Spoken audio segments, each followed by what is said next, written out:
Hi guys. One of the problems a lot of people have when they're starting to grid is that they're unable to get the measurements correct to be able to make an exact duplicate of the image that they want to draw.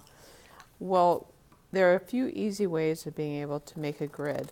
The traditional one is to put, divide the number of inches across versus the number of squares you want and so forth. But, it gets a little complicated after a while. The easiest way to do this is to do just basically folding it. I have my image here, and what I've done is I've cut it out and released it from the white paper. And then I'm going to fold this to make it into a grid. First things first is I'm going to start out with folding it in half, both lengthwise and across the width. So I have this way and this. You want to make sure it's pretty good as far as the folds. You don't want to have huge unevenness, and of course mine is not perfect, but anyway, so now I have 4 sections, and hey, there's an early part of having a grid. But we will need to break it down into smaller areas because frankly this isn't much better than having the full image. So I'm going to take and fold it again, each end toward the center.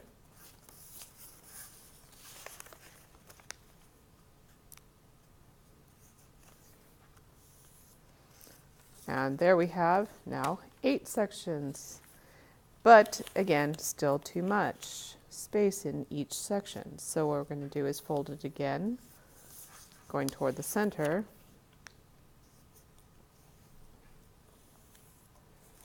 And now we've broken it down to even smaller sections. But some people have an issue that this is with how large the sections for each part of the grid is even now.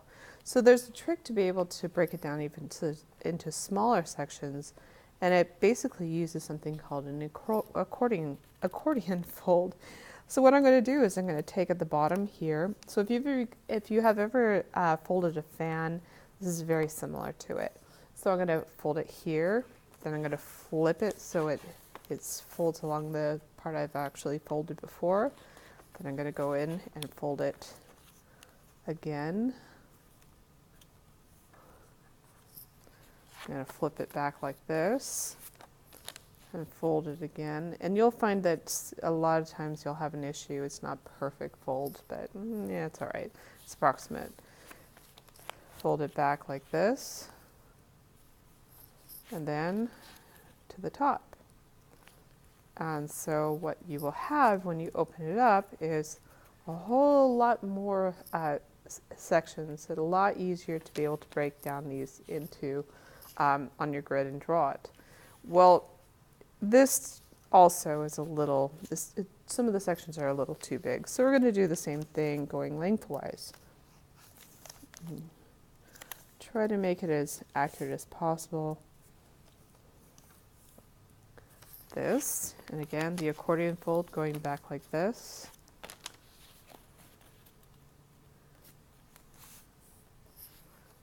There we go.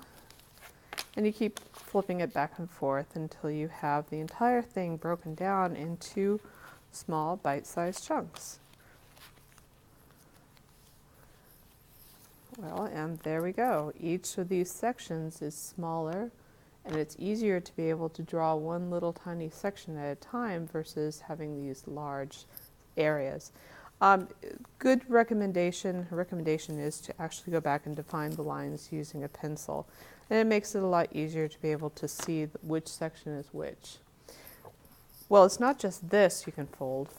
Since you guys are going to be tracing your drawing onto another sheet of paper, you can go ahead and fold this. I'm not going to require you to draw the lines using a ruler. Later on for various projects, yes, we will do so.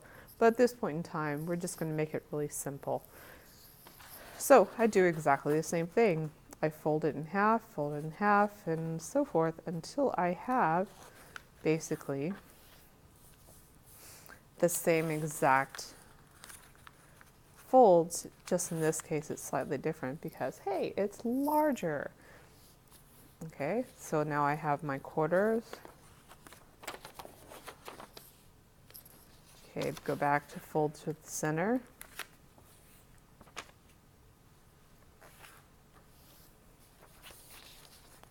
Fold to the center again.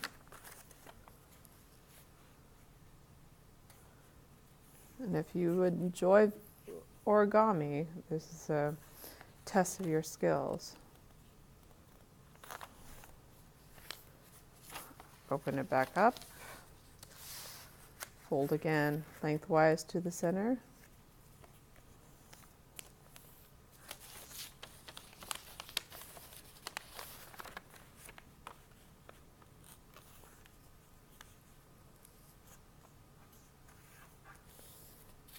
And so on and so forth. So again, what I can do is I can do the accordion fold, fold it to the thing I've just done fold-wise, flip it back like this, flip it forward like this. And this same technique can be used when we're doing our painting for pop art or the realistic painting we'll be doing next. And there's that one. So right now this way is the same as this one here. Now of course we have to do the opposite way.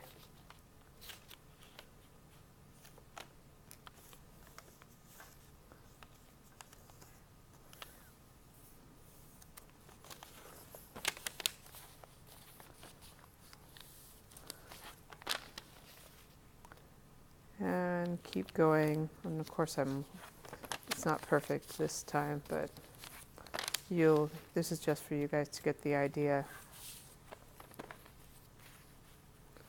Really off. Anyway, and there we go to the very end. And voila, you have pretty much the same size proportions on this versus on the paper you have. Then what you should do is go and define the lines again using a pencil, and what it'll do is it'll make it a lot easier to see everything. The other thing is I recommend you number everything. Put numbers and letters down the sides so it's easier to keep track, so that this square and this square, you know that's the same, this square, and so forth all the way down. And then it's just a matter of keeping track that this little part here is going to be here, and then you have a little bit of this on this section and so forth, and doing it one rectangle in this case, for one rectangle at a time, going all the way down.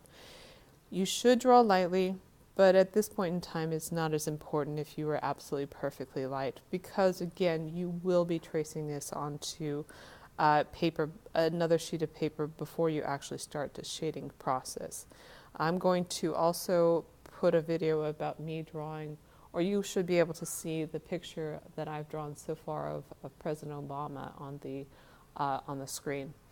So if you have any questions, please feel free to ask, and we'll go on to the freehand drawing section in a little while.